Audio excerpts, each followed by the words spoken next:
News தமிழின் 8 மணி செய்திகளுக்கு உங்களை வரவேற்பது சரண்யா நாகராஜன்.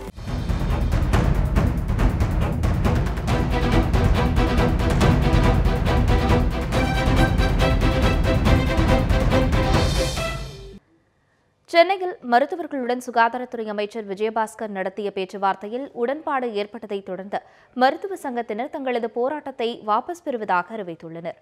தமிழகத்தில் 17 நாட்களாக நீடித்து வந்த மருத்துவர்களின் போராட்டத்தை முடிவுக்கு கொண்டு வருவதற்காக சென்னையில் போராட்டத்தில் ஈடுபட்ட மருத்துவர்களுடன் சுகாதாரத்துறை அமைச்சர் விஜயபாஸ்கர், சுகாதாரத்துறை செயலாளர் ராதாகிருஷ்ணன் ஆகியோர் பேச்சுவார்த்தை நடத்தினர்.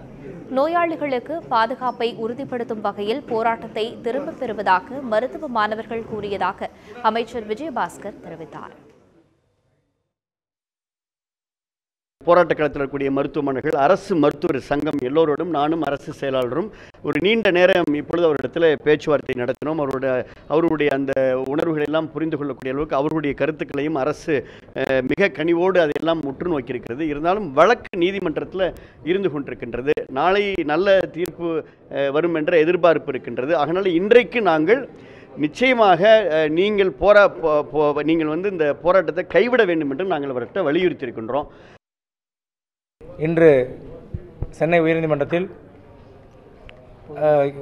ஒரு பொதுநல வழக்கில் மருத்துவர்கள் போராடக்கூடாது, நீதிமன்றத்தினுடைய நடவடிக்கைப்படி நடக்க வேண்டும் என்று கூறியதை ஏற்றுக்கொண்டு தமிழகம் முழுவதும் தமிழ்நாடு அரசு அரசாங்கத்தின் சார்பாக ஏற்கனவே அறிவித்திருந்த போராட்டங்களை நிறுத்தி வைக்கின்றோம்.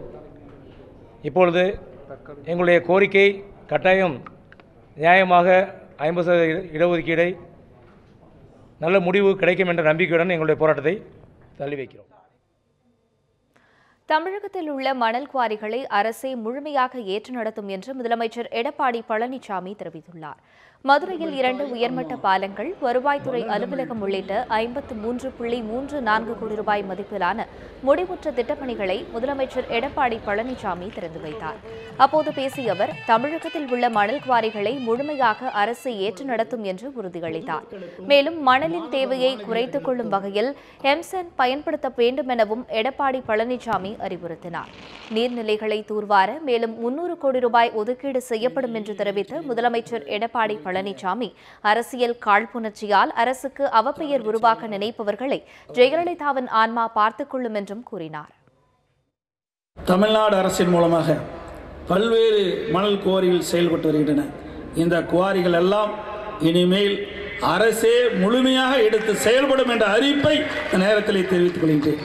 லோடு கான்ட்ராக்ட், அதை மணலை லாரிகளில் நிரப்புவது, அதே போல ஸ்டாக் யார்டு, மணலை சேமிக்க கிடங்கு, இரண்டையும் இனிமேல் அரசினுடைய மேற்பார்வையிலே எடுத்து செயல்படுத்தப்படும் என்ற அறிவிப்பை தருகின்றேன்.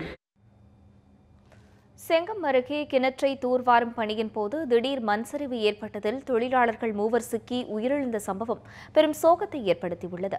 செங்கம் அடுத்த தேவனேந்தல் கிராமத்தில் ஏழுமலை என்ற விவசாயிக்கு சொந்தமான 65 அடி ஆழமுள்ள கிணற்றில் தூர்வாரும் பணிக்காக பாறையை துளையிட்டு தோட்டா வைத்தபோது திடீரென மண்சரிவு ஏற்பட்டுள்ளது. இதில் நாகப்பாடியைச் சேர்ந்த சுதாகர், பனை ஓலைப்பாடி கிராமத்தைச் சேர்ந்த சுரேஷ் மற்றும் முனியப்பன் ஆகிய 3 மண்சரிவில் சிக்கி உயிரிழந்தனர். இதுகுறித்து காவல்துறை மற்றும் தீயணைப்புத் துறைக்கு தகவல் அளித்தும் சுமார் 3 மணி நேரத்திற்கு பின்னரே மீட்பு நடவடிக்கைகளை மேற்கொண்டதாக அப்பகுதி மக்கள் குறை கூறினர். இதனைத் தொடர்ந்து 3 உடல்களை மீட்ட தீயணைப்புத் துறையினர் பிரேத பரிசோதனைக்காக செங்கம் அரசு மருத்துவமனைக்கு அனுப்பி வைத்தனர். இவ்விபத்து குறித்து கோட்டாட்சியர் உமா மகேஸ்வரி சம்பவ இடத்திற்கு நேரில் சென்று விசாரணை மேற்கொண்டார். கடந்த ஆண்டு அக்டோபர் மாதத்திற்கு முன்பாக வாங்கப்பட்ட அங்கீகரிக்கப்படாத நிலங்களை 3% அதிக கட்டணங்கள் செலுத்தி பத்திரப்பதிவு செய்யலாம் என்று தமிழக அரசு அரசாணையில் தெரிவித்துள்ளது. தமிழகத்தில் விவசாய நிலங்களை வீட்டு மனைகளாக்க தடை விதிக்க கோரி யானை ராஜேந்திரன் என்பவர் சென்னை உயர்நீதிமன்றத்தில் மனு தாக்கல் செய்திருந்தார். இந்த மனுவை விசாரித்த நீதிபதிகள் விவசாய நிலங்களை வீட்டு மனைகளாக பத்திரப்பதிவு செய்ய தடை விதித்தனர். மேலும் இது தொடர்பாக வரைமுறைகளை ஏற்படுத்த தமிழக அரசுக்கு உத்தரவிட்டிருந்தனர். இது தொடர்பான புதிய அரசாணையை தமிழக அரசு நீதிமன்றம் மூலம் மனுதாரர்களுக்கு வழங்கியுள்ளது. அதில் கடந்த ஆண்டு அக்டோபர் மாதம் 20ஆம் தேதிக்கு முன்பாக வாங்கப்பட்ட அங்கீகரிக்கப்படாத நிலங்களை பத்திரப்பதிவு செய்ய நடைமுறையில் உள்ள விலையை விட கூடுதலாக 3% கட்டணம் செலுத்த வேண்டும் என தெரிவித்துள்ளது. ஒரு பகுதி நிலங்கள் மட்டுமே பத்திரப்பதிவு செய்திருந்தாலும் முழு நிலங்களையும் பத்திரப்பதிவு செய்ய முடியும் என்றும் தெரிவித்துள்ளது. கோவில் நிலங்கள் நீர்நிலைகளை ஆக்கிரமிக்க முடியாது என்றும் அவ்வாறு ஆக்கிரமித்திருந்தால் அவை ரத்து செய்யப்பட்டு பறிமுதல் செய்யப்படும் என்றும் தெரிவிக்கப்பட்டுள்ளது. தமிழகத்தில் இன்று அதிகபட்சமாக வேலூர் மற்றும் சேலத்தில் தலா 40 டிகிரி செல்சியஸ் வெப்பம் சுட்டெரித்தது. முக்கிய நகரங்களில் பதிவான வெப்பநிலையை தற்போது பார்க்கலாம்.